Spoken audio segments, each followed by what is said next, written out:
Okay, I've been given the nod, so I can officially begin. Thank you all very much for joining us this afternoon for what I'm sure will be a really interesting conversation about Afghanistan. Before I introduce our panel, our fantastic panel, I might add, just a few words about the Coalition for Global Prosperity. So we exist to champion the UK as an international development superpower, and that's because we recognise that an effective aid budget working alongside an active defence and diplomacy strategy keeps Britain at the forefront of saving lives, alleviating poverty and bringing freedom, security and prosperity not just to us in the UK but to those around the world who need it most. And I'm absolutely delighted to be joined for this event by this amazing panel who I'll introduce shortly, but we are partnering with Conservative Friends of Afghanistan led by Shabnam Nasimi, who's at the end of the panel, who I'm sure will say a few words about her organisation shortly. Because we have such a distinguished panel, and because it's a small room and we can have hopefully more of a conversation than a typical Q&A style event, we will dive straight in with questions. But first, our panel. So we have to my left James Heapy, who is the Minister of State at the Department for the Ministry of Defence, Nusrat Ghani, a Minister of State at the Department for Business, James Cowan, who is a retired Major General and is CEO of the Halo Trust. We have Shabnam, who I've mentioned, Dr. Liam Fox, former Secretary of State for Defence and International Trade, and His Excellency, the Ambassador of the State of Qatar to the UK. And I will ask His Excellency to just give a perspective on the situation in Afghanistan from his perspective, because he may have to leave midway through. So, Your Excellency, perhaps you could kick us off. Thank you very much for having me. I'm delighted to be part of this distinguished panel. Afghanistan, a country that we value in Qatar immensely, that has endured conflict for so long. We got engaged in the discussions between the US and Afghanistan at the request of our friends and colleagues in Washington, and with eight years of engagement between the United States and the Taliban, we've managed to bring an end to the fighting. But that's one side of the story. The other side is what we do afterwards is, in my opinion, is also as important as the chapter that we have left behind. So we're in Qatar of the view that we should help the Afghan people recover from decades of conflict. We should provide them with all the means necessary, humanitarian and development, to support them stand on their feet. We should engage in a constructive dialogue with all the parties within the general wider Afghan context, including those who are in control of Kabul. We believe in that constructive engagement is the one that will yield the results that we all seem to share. The objective is the same. I think that what we differ on sometimes is the tactics and the way we get there. Whether we deal with the Taliban or not deal with the Taliban is a question that remains to be seen, of how they will engage with the requirements that the international community has placed on them. Nonetheless, at the end of the day, the key objective from our standpoint in Qatar is how we can work with our colleagues, partners in the United Kingdom, the international community, NGOs, to make sure that Afghanistan can see light at the end of the tunnel, and that after 20 years of conflict, that we can put together some plan, Marshall Plan, call it, to pull it out of its misery and to put it on a path of development that could make it come back to the international community. Obviously, one cannot discount the geopolitical aspects that surround the geography of Afghanistan and the forces that might be competing on post-conflict Afghanistan as a country, and what the fate of Afghanistan will be largely depends on our reactions to these forces and dynamics that are present today. I'd like to stop here and thank you very much for inviting me. Thank you very much. Before we jump into more questions, for those at the back, there is a seat on my right and a couple over here. So please don't be shy if you'd like to sit down. Yeah. You see, they were launching from the back in case it got boring, and then That's right. Yeah. watching with back. Yeah. that luck. Okay, right. We'll kick off with the first question, and I'll come to each panelist perhaps in turn, or we'll see how we get along. So could we try to answer the question, what have been the regional and the global consequences of the Allied withdrawal from Afghanistan? And Minister James Heapy, could I come to you first? Wow. So the biggest consequence has been amplified by the French withdrawal from Mali, is from state adversaries / competitors around. They will only be here for a little while. When the political heat gets too much, they'll go, and therefore don't trust the West for a long-term partnership. And that is difficult, because you can't stay indefinitely in these places. French support for the mission in Mali had completely collapsed. The British public, the American public were impatient over a continued presence in Afghanistan particularly, but Iraq to a lesser degree as well. So that's really challenging. But by the same token, you also realise, when you go to East Africa, the East Africa community talk about a solution for the Eastern DRC, Sudan and Somalia that is about their Western allies helping them with an East African solution, because their conclusion from Iraq and Afghanistan and from Mali is the presence of European and American troops makes the problem worse. You just attract the jihadis, the extremists, the radicalization and whatever else. So the biggest consequence of all globally is this kind of rethink around whether you want the US and Europeans turning up in your region trying to sort out your problems for you.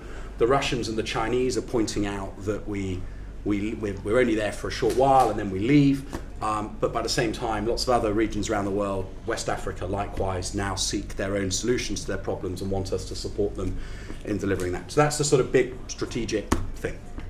Regionally, I think there's some impatience within the region. There are, I've been in Tashkent the week after, or 2 weeks after the fall of Kabul. In fact, it was very strange to go down to the south of Uzbekistan and stand on the bridge over to Afghanistan and see the flag of the Taliban flying above it. Very strange. But the Uzbeks are impatient. The Uzbeks there was a railway that was going to link Uzbekistan through northern Afghanistan into Pakistan and down to the sea. And the Uzbeks would like to see everybody get on with recognizing the Taliban as the government of Afghanistan, because that unlocks a route to the sea for Central Asian states. And actually that's quite interesting, because a route to the sea for Central Asian states means slightly less dependence on an east-west route through Central Asia, which clearly favours China and Russia as sort of controlling influences. I've also been in Islamabad, obviously, because we do lots of work with the Pakistanis around the evacuation. The Pakistanis will give you a really strong take on how we should all approach Afghanistan as well. There is no single view. You will get a view from states like Qatar, who have been instrumental in all the negotiations that have happened over Afghanistan, both prior to the withdrawal and since. You will get their neighbours taking a view. India has a view. It remains deeply contested. But as I was walking over here, and in fact Liam and I had a quick exchange on it, the sad reality is that none of this is massively different when we were sat having this conversation exactly this time last year. Nobody can bring themselves to deal with the Taliban. Nobody, and thus Afghanistan stays in a place where it is international pariah. The people are suffering greatly. There have been strategic consequences, but those are both good and bad. But fundamentally, no one can bring themselves to dance with the devil. Nice to meet you. Well, Minister Heapy said it beautifully. I was just agreeing with him, and Minister Heapy's got far more experience close to the area than I have. I haven't been able to travel out for quite some time. I just want to say the reason why I'm here is because Shabnam invited me, and I've been mentoring Shabnam for some time, and I'm hoping that one day she'll join us on the green benches, but also helping set up the Conservative Friends of Afghanistan. But I wish I wasn't here. I wish we had an Afghan female MP to come and speak to you today, because this is their spot, not mine. But I have been working quite some time with Afghan women, nearly 20 years, and when the fall took place in August, we tried to raise awareness internationally that after 69 female Afghan MPs, we needed to prioritise them to get them out. And unfortunately, we couldn't get them on a priority list internationally. It became quite tricky. I'm incredibly grateful for the work that James has done in the department in working so closely with my team, and we keep putting cases forward. But there are many Afghan women still left behind that we need to work to keep alive. And it's not just a domestic UK issue, it's an international issue. And Minister Heap has already explained how difficulty we have internationally in getting some sort of acceptance how we deal with Afghan women, let alone the Taliban. That's all I wanted to say. I thought James said it beautifully when he opened up. Sure. Shabnam, we've heard a bit from both James and Nusrat just now about the regional and the global consequences. Could you talk us a bit about the impact on the ground in Afghanistan? Absolutely, and I think Minister Heapy highlighted, and Nusrat, thank you so much for those kind words, and thank you for your ongoing support to Afghan women. You've been incredibly supportive over the last year. We've highlighted sort of the regional impact that Afghanistan has made over the last year, the insecurity, this instability. But I think for a way forward, and I think something that's always been missing for Afghanistan for a long time, is what the people of Afghanistan want. Whether it's international conversations, agenda setting and conversations on the future of the country, whether it's the last 20 years where the political elite of that country, the familiar faces that we've seen when it comes to Afghan leaders for so long, they've always been in the forefront. And even with the peace process in Doha that started a couple of years ago, again, the voice of Afghans was never heard. I always hear people say, well, let's leave it for Afghans to sort it out. You know, the solution should be from there. But how can the solution be from the ground when the Taliban, again, are unelected group that entered Afghanistan by force? It is not a democratic country. People's voices, the media, women, marginalized, persecuted groups are being killed, are being silenced. I mean, just on Friday last week, we saw a terrorist attack that killed almost, I think the UN reported up to about 100 dead and injured in an educational center, mostly girls, for the crime of wanting to go to school and for the crime of being a Shia. Now, when groups are being targeted that way for simply wanting to rise up, be educated, and want a better future, Afghanistan's made up of 75% under 25-year-olds. So this is a very young generation, and it is honestly heartbreaking to think that under the Taliban, we will have a whole new cycle of trauma, of devastation, of illiteracy, and it's again the people of Afghanistan that have to suffer when it comes to the global interest and global sort of dynamics of what Afghanistan means, what it means for Central Asia, what it means for its neighbors, Iran, Pakistan, India, what it means for China and Russia. Again, it's always what it means for others, but never what it means for Afghans itself. And that's, I think, something that I do hope that as we move forward, we begin to learn from the mistakes we've made and change the narrative and the conversation and focus it more on the people rather than what the world wants for Afghanistan. Dr. Liam Fox, I want to come to you in just a moment, but before I do, James, I know Halo have a significant presence in Afghanistan. Is there anything you'd like to add? Yeah, I'd like to take perhaps a slightly different, perhaps surprising position, which may in fact be more close to His Excellency the Qatari Ambassador. I was a British soldier, I fought in Helmand, I was a commander there. I have no reason to love the Taliban. But I now run a humanitarian organisation. I have 3,000 people who work for me in Afghanistan, and many of them have huge families, so there's somewhere in the region of 30,000 people who are dependent upon my charity. I went out in June because I felt it was my duty to visit. And as an ex-combatant, I obviously thought long and hard about whether it was sensible to go. I met senior Taliban ministers. The first one I met had been in Guantanamo Bay. He had no reason to love me. I had no reason to love him. I met the second minister, who was the brother of the founder of the Taliban, Mullah Omar's brother. And I met the governor of Kandahar, the most senior member of the Taliban military hierarchy. I've done this because I believe that Afghanistan in its history has had three basic models. Model A is an externally backed, vaguely liberal government, the British Empire, the Soviet Union, the NATO coalition. Model B is a more conservative, insular regime of the kind they have now. But Model C is actually the one that usually prevails, which is civil war and warlordism. I have to tell you that Afghanistan today is actually extremely peaceful. My charity, which could not reach Helmand province, now employs 600 people in and around Kajaki and Sangin and Gereshk and Lashkargah, places that only a while ago were being fought over, where British soldiers died. 456 British soldiers died. And I believe that it's our moral responsibility to engage with Afghanistan, to re-establish diplomatic relations and try and help nudge this country in a direction that is more progressive. I believe that putting them in the cold locker is ultimately going to be against the interests of the people of Afghanistan. And whilst we all may be emotional about it, and we may want to respond in a certain way, I think we need to be coolly rational about it. Because if we don't, nature abhors a vacuum and others will fill it. Either ISIS in Afghanistan, ISKP, or the Chinese, or both. So I think it is time now to look at the situation objectively and to re-engage. Dr. Liam Fox.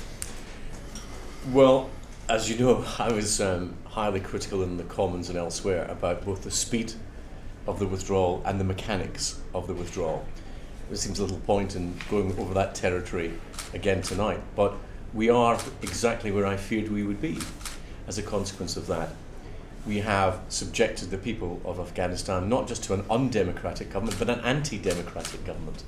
We've seen the return of instruments of oppression routinely by the regime. We've got institutionalized misogyny, a highly rigid theocracy, and brutality to those who were friends of the previous democratic regime. There is nothing in it, in my view, that we should be patting ourselves on the back for. And James talks about it's peaceful. Peace is not just the absence of war or conflict. Peace also requires you to be able to live without fear and live in freedom. And I think that we need to think long and hard what peace actually means for us. And His Excellency was quite right. He's talking about how we can help with reconstruction. There's a big difference, however, between a Marshall Plan applied to Germany post-World War II and what we have in Afghanistan at present. The Marshall Plan was being applied in a country that wanted to return to democracy, rule of law, human rights, and a Western-based capitalist society. Much easier to be able to construct with those who want to be constructed along that particular model.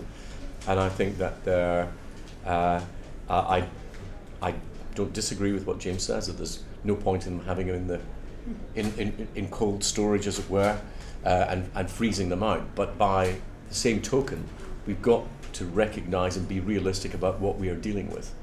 And I think it's very hard to justify spending British taxpayers' money helping a regime that institutionally abuses half of the population because they're female. And I think that we have to think long and hard about how we use the money that comes from a pluralistic society, freely given through the tax system, and how we would use that money in a way that would not be supporting a regime that to many of us is completely abhorrent. If I could just perhaps give some nuance to this. What was so interesting in my meetings was that we're dealing here with, just like most governments, a coalition. Every minister I met, if he was a Haqqani, there was a Kandahari on his right shoulder, and if he was the other way around, they were both present in the room. And on each meeting I had, I asked about women in work and girls to school.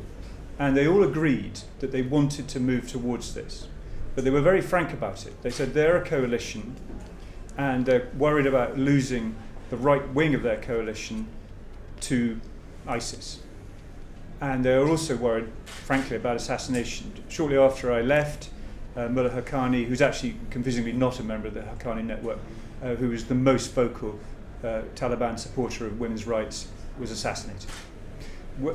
The work we're doing in Helmand at the moment, the governor of Helmand, who is himself a Talib, is encouraging us to employ more women.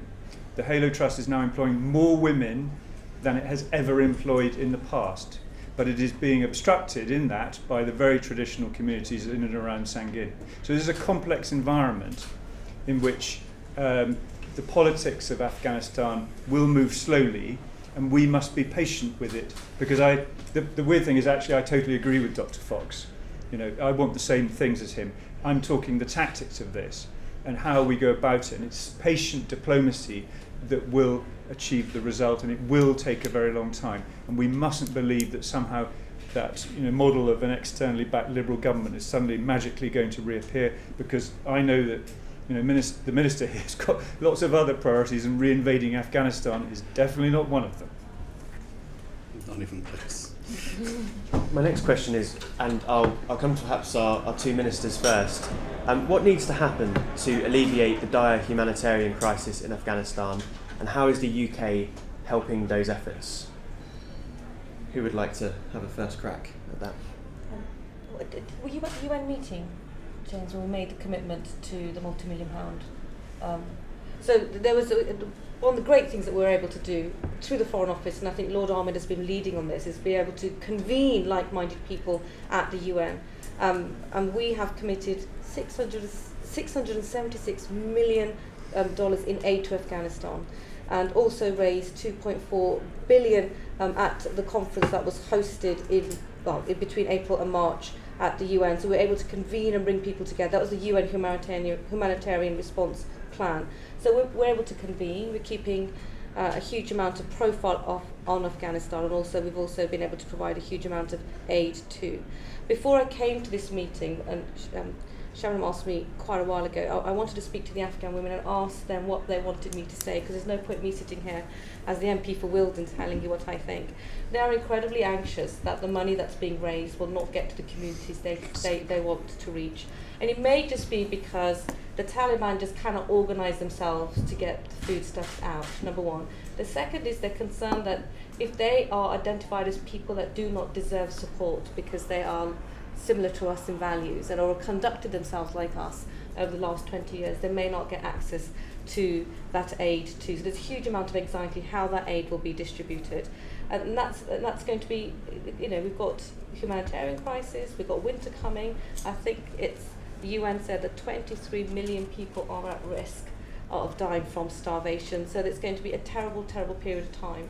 My anxiety is that the people will have nowhere else to go but to rely on the Taliban for some support. If they rely on the Taliban, they'll begin to accept their ideology more and more.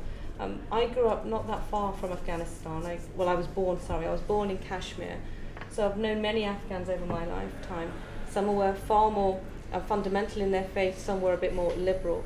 But what the Taliban have done, they've bastardized the Islamic faith. They see women like me and Shabnam as an abomination. We are not equal to men. We have no space in their society for equality.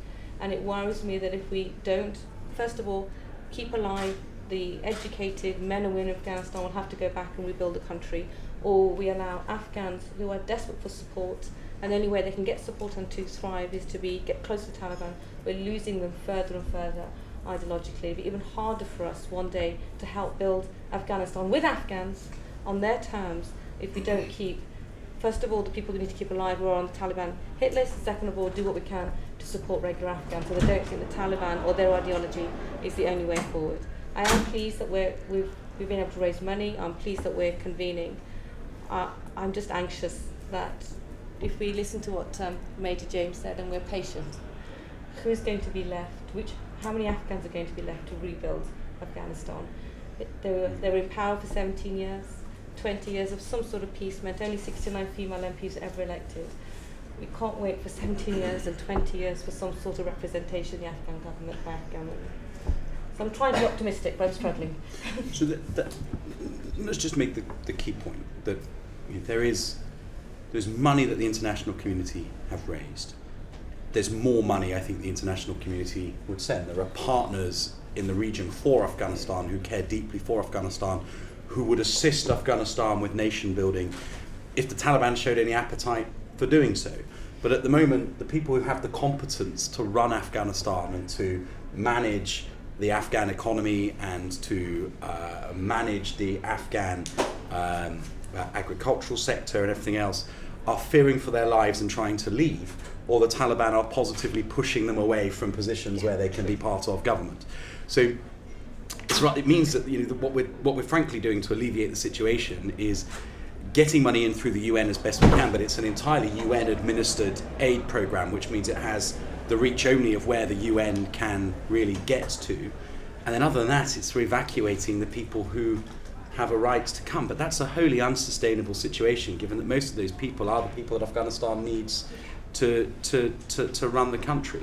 And the relationship that the new government is having with Islamabad feels particularly perverse. And I know it's been a tense relationship throughout the last couple of decades, but James has been on the ground and thus speaks with first-hand experience. But everything I read, James, just doesn't show me the Taliban wanting to run the country responsibly and to alleviate the suffering of the millions and to be a partner with whom the international community can interact. I'm no apologist for the Taliban. There's many bad aspects to these people. All right? But what I'm trying to say is this, that, I mean, just to give two examples. The line ministry, which we work to for landmine clearance, is also the National Disaster Management Ministry. Because of the meeting that we had, shortly after I left, there was an earthquake, and the Halo Trust was first on the ground, was able to bring in its ambulances, rubble clearance, and instead of doing landmine clearance, it was able to do disaster relief for an earthquake. So we must be able to respond to real things that happen to real people, irrespective of the politics of it. You see the intelligence. You know that the Taliban's response to some of the atrocities committed by ISKP against the Hazara community have been pretty impressive. You know that.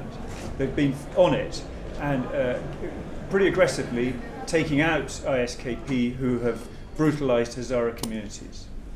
So there is a more complex picture here that we need to understand, and I think we can fall back on a little bit of virtue signalling and simplistic views of how terrible it all is, but the reality is that it's not going away. Afghanistan is ruled by the Taliban, and it will get worse if it's pushed into a corner, and the very worst thing is in fact a civil war, which has happened so often to Afghanistan in the past, and it's civil war which will really harm the people far more than the present situation. But the fairly rudimental things that the international community have asked the Taliban to do as a show of good faith and a show of intent to, I don't feel like we've asked them to be a Western liberal democracy. We've kind of just asked them to allow girls to be educated, to ensure some rights for women, and some other fairly basic things about the rule of law. And thus far, they haven't been willing to do that.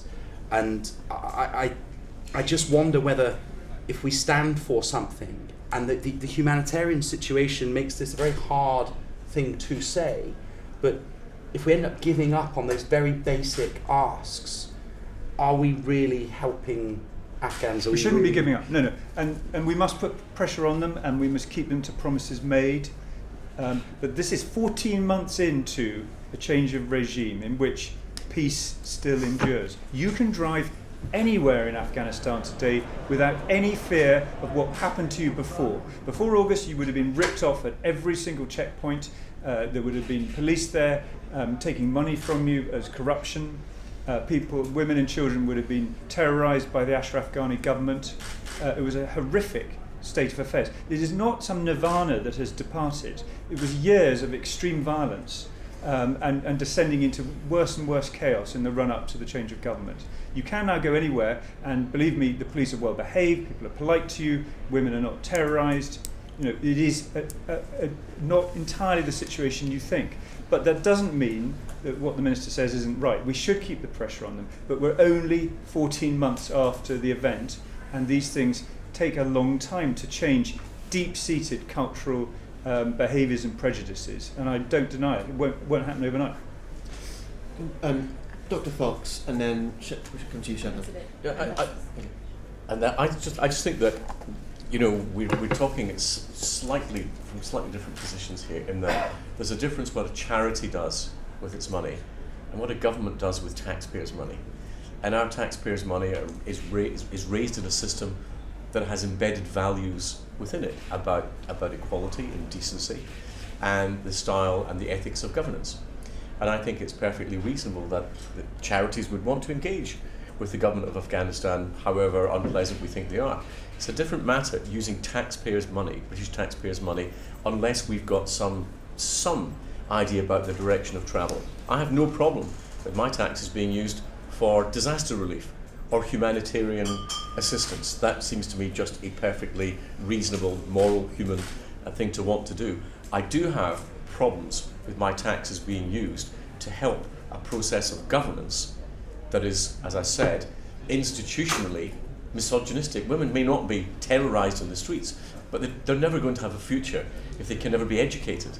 They're never going to have the same set of rights. And when we use taxpayers' money, I think we have a right to apply strings to that say we need to see progress in these areas, otherwise we can't justify ethically spending that money which could be spent elsewhere. And I think it's a balance. It's not to say everything about dealing with the Taliban is bad, and it's not saying that we're writing off its future.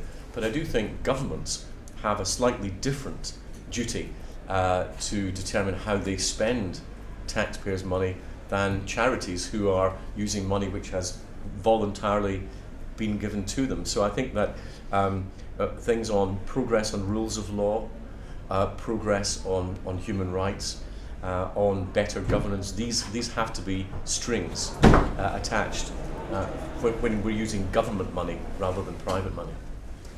Your Excellency. Yeah, I apologise, but I have to probably leave earlier.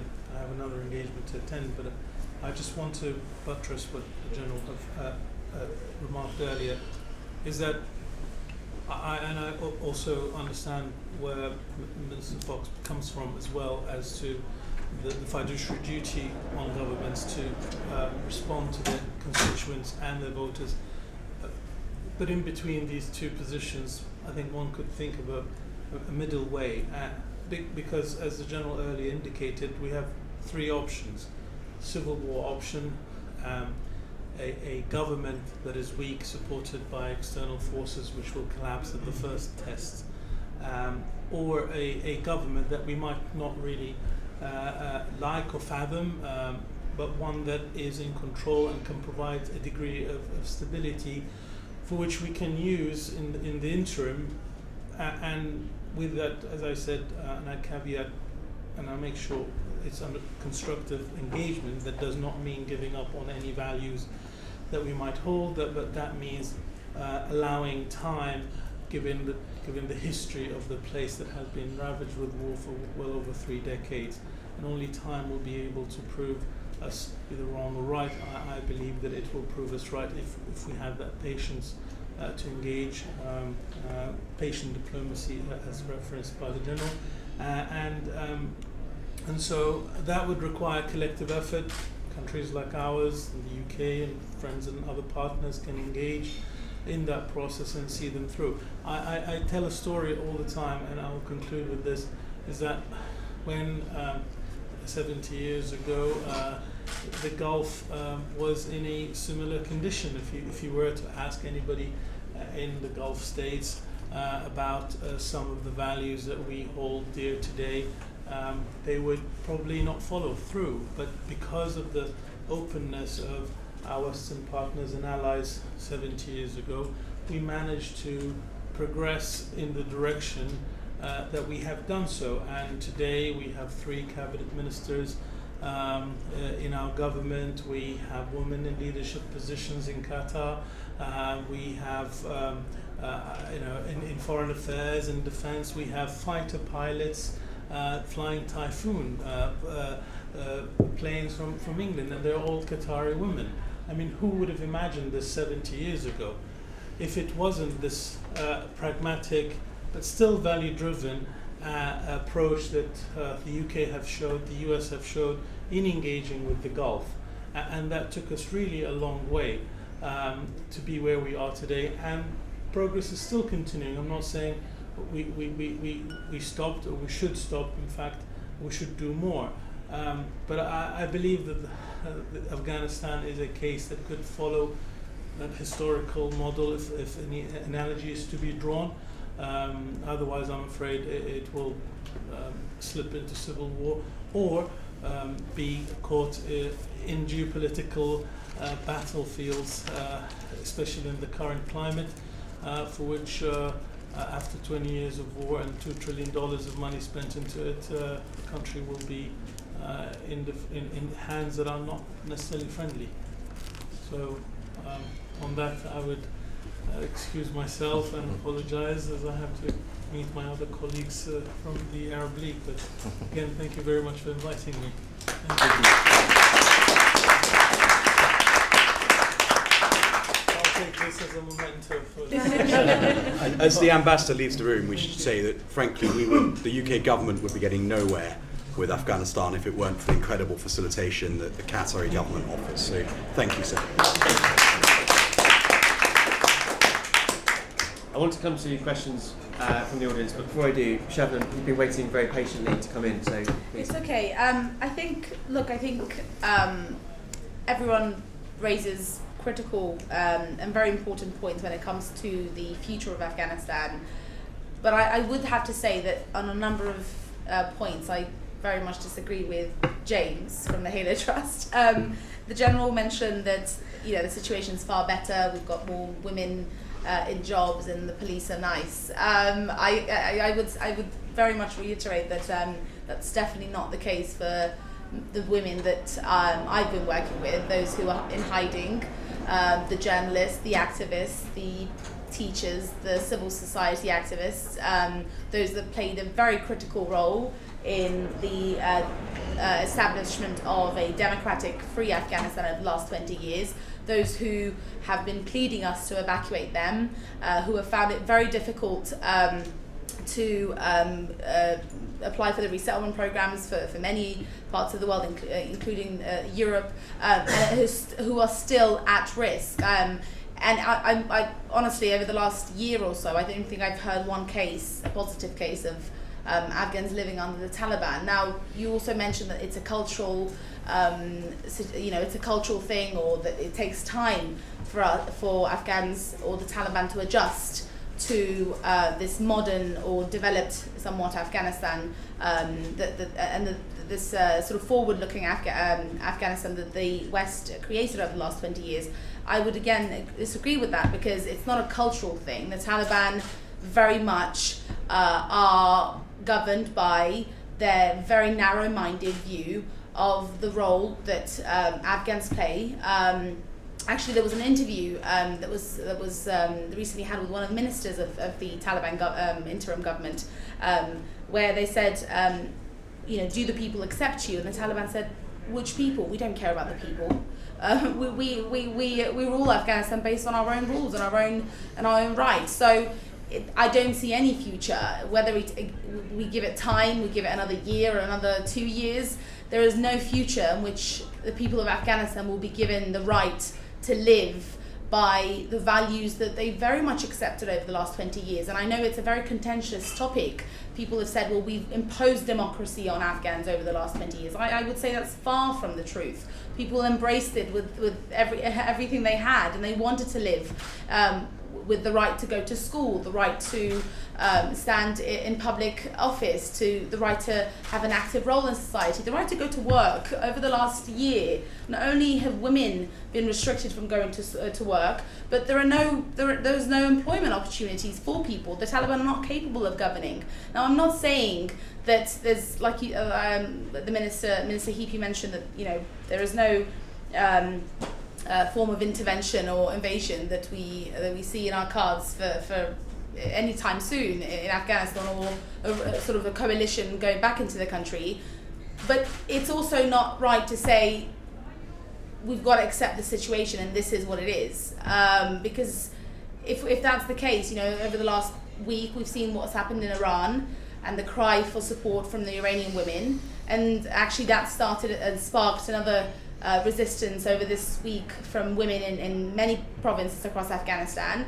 It is a cry for help, and if we're not there to help those who are asking for our help, then what are we for? We are one of the most democratic, free, leading economic countries in the world. We have played a huge humanitarian role globally for decades, and the world relies on us. And I think, unfortunately, it would be shameful and a betrayal for those who have stood by us. And it wasn't just the armed forces and the Afghan forces and the troops and the police who stood by us, but it was the people that stood by us in every sector to help us create a better Afghanistan, an Afghanistan that the ambassador mentioned earlier on, where if you put the time and the energy, 70 years in Qatar, 20 years is nothing for a country like Afghanistan. It just needed patience and commitment. And I do hope that moving forward, we don't say, well, it is what it is, give it time, maybe they'll figure it out. That's not the case at all.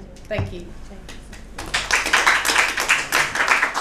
So, I think in debates of this kind, it's very easy to deteriorate into Taliban lover, Taliban hater. Clearly, that is not my position. But I do think you have to work with the situation as it is, particularly if you're in government, as the minister is. And you've got to work a plan out. What are you actually going to do? Are you really going to intervene again and re-establish a liberal government? Or are you going to have to accept that the Taliban are in power? They are the de facto authorities, and you've got, love them or hate them, to make a plan that gets them to where you want them to be. So maybe there's not as much difference between us as perhaps is being portrayed. I totally understand that the situation is not good enough. Clearly it is not good enough, and there are women being hugely disadvantaged. But if we end up just by following a strategy that involves the evacuation of every articulate woman in that country, and let's say 100,000 middle-class women leave the country, what about the other 25 million inarticulate, rural poor who are left in a state of being forgotten, and just because we've satisfied ourselves that our conscience is salved, what about them? We need to think about the bulk of the people in Afghanistan and not just the vocal minority. Nusrat Ghani has to go. I'm going to say thank you so much for being here. Is there anything you'd like to say before you? The fact that this debate is taking place, and there have been many debates on Afghanistan throughout the Conservative Party conference, which tells you that this issue isn't going to go away, and we will continue to have a nice bright light on Afghan women, Afghan girls in particular. For me, for Major James, I'm not here for my conscience. I'm here just to represent Afghan women who contact me every day on my phone to tell me that if we don't get them out, they're going to die, or they'll say to me, please do not start negotiating with the Taliban, because they do not see us equal to men. So that gives me a huge amount of anxiety if we think that there's a way we can negotiate with the Taliban, who fundamentally will not treat women equally. I'm also incredibly concerned to see that, where is Western liberal feminists? Where is Black Lives Matter? What is it about Afghan women that we don't think that they deserve the attention and the same lifestyle that we have? And there is a huge difference between how we've treated Afghan women and how we've treated Ukrainian women, and that is something the West needs to come to terms with. Look, I'm a minister now, I can't spend as much time with Shabnam, but my job is, when women contact me, is to try somehow to keep them alive, and I'll continue to do that, and I'm very grateful for the support that we get from the Ministry of Defence, but we need an international coalition to do this. We can't do it by ourselves. I've got to get to another event. My apologies. And I'm also a bit anxious that Major James is out here on his cover. He's doing fantastic work with his charity as well, I must say. So hopefully you're not going to have a tough time with Safwan either. You're very lovely. Thank you. Thank you.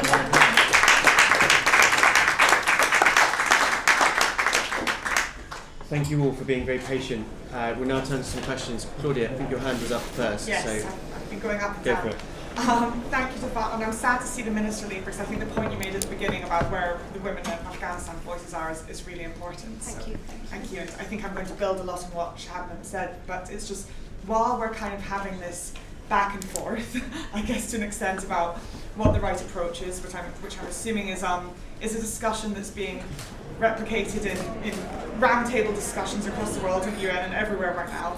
I do think we need to ask where the voices of Afghan women are in those discussions, and women in country.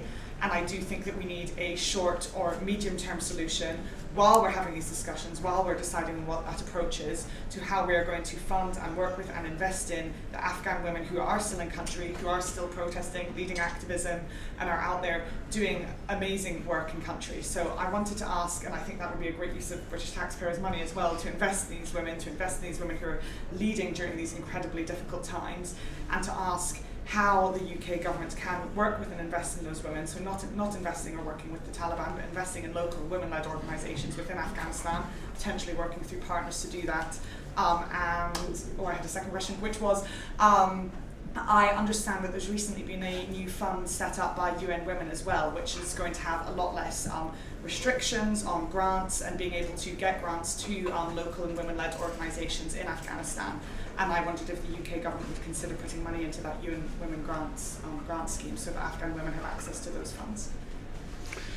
So the Foreign Office is putting money into these things, but it's extraordinarily hard to do when three things actually. Firstly, you have no permission to do so through the government of Afghanistan, as illegitimate as it is, but it's still the government of Afghanistan, and thus you're effectively doing something that they regard as subversive.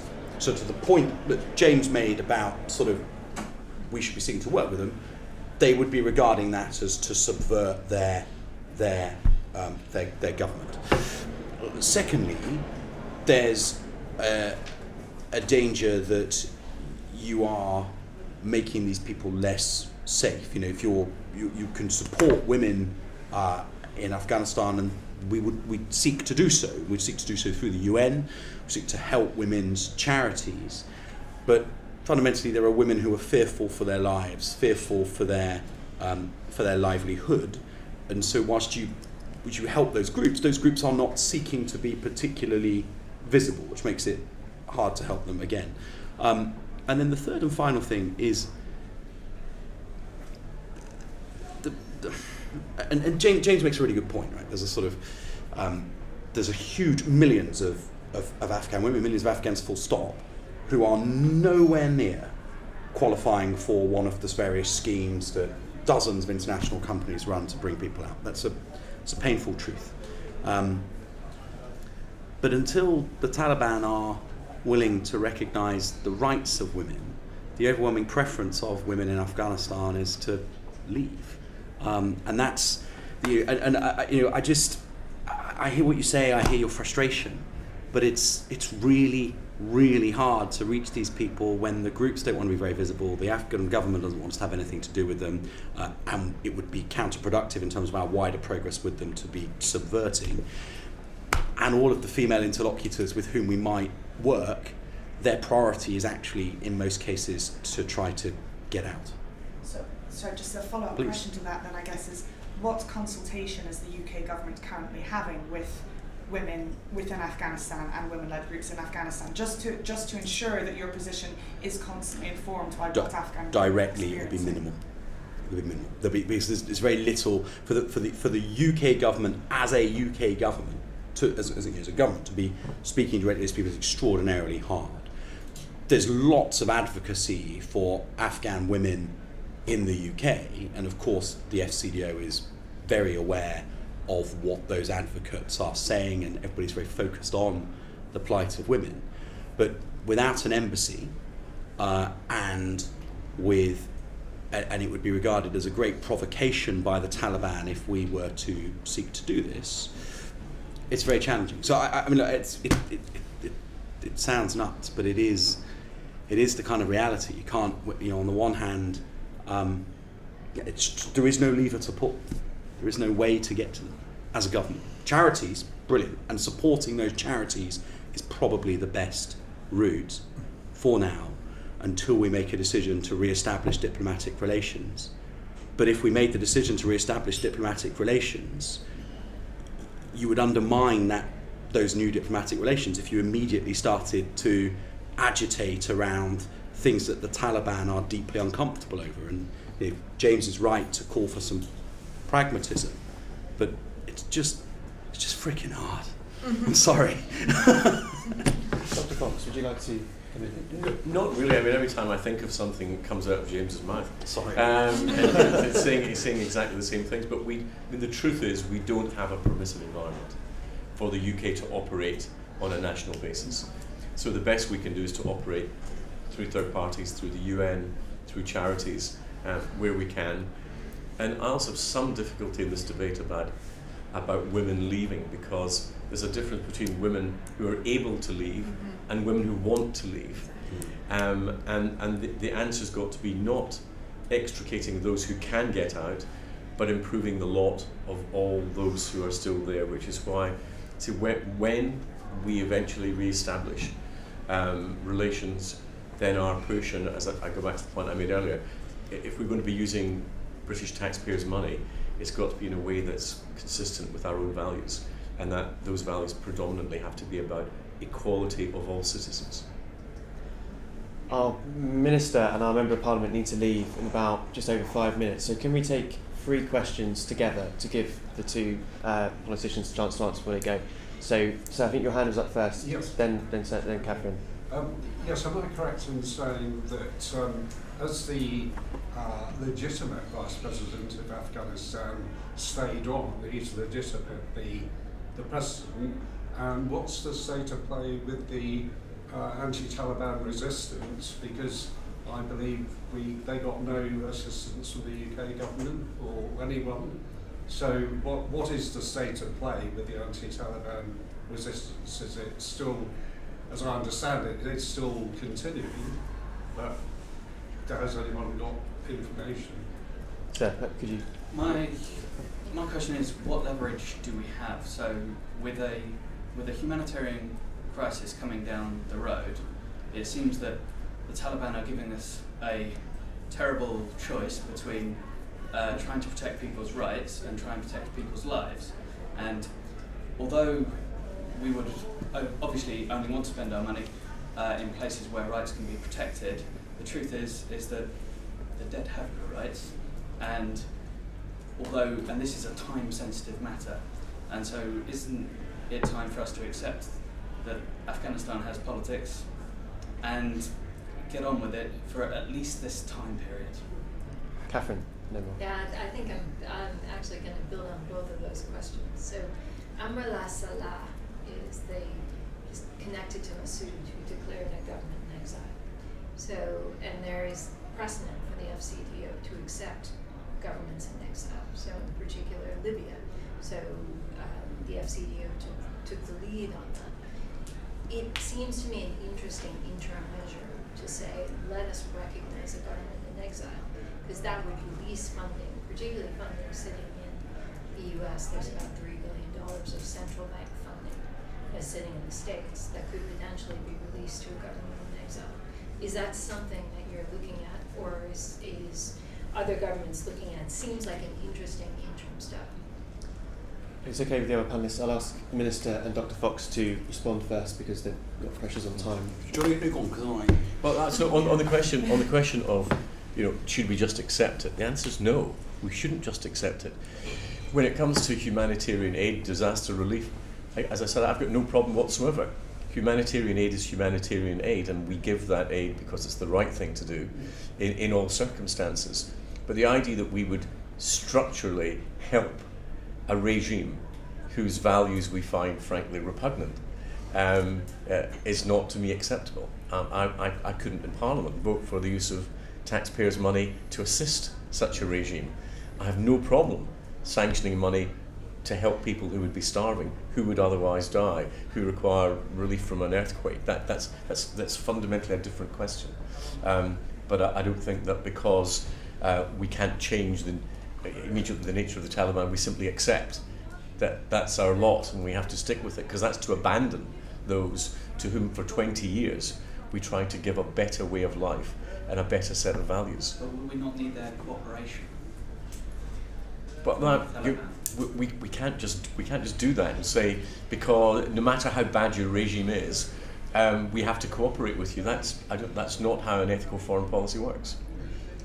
So I think just because the Vice President stayed on doesn't give legitimacy to a government that took power by force from the Ghani government. International law I'm talking about. So we no. I mean, because the fact, I don't think that there is clearly no continuity from the Ghani government to the Taliban government. There is no legitimate process by which the Taliban have become the government of Afghanistan. So no.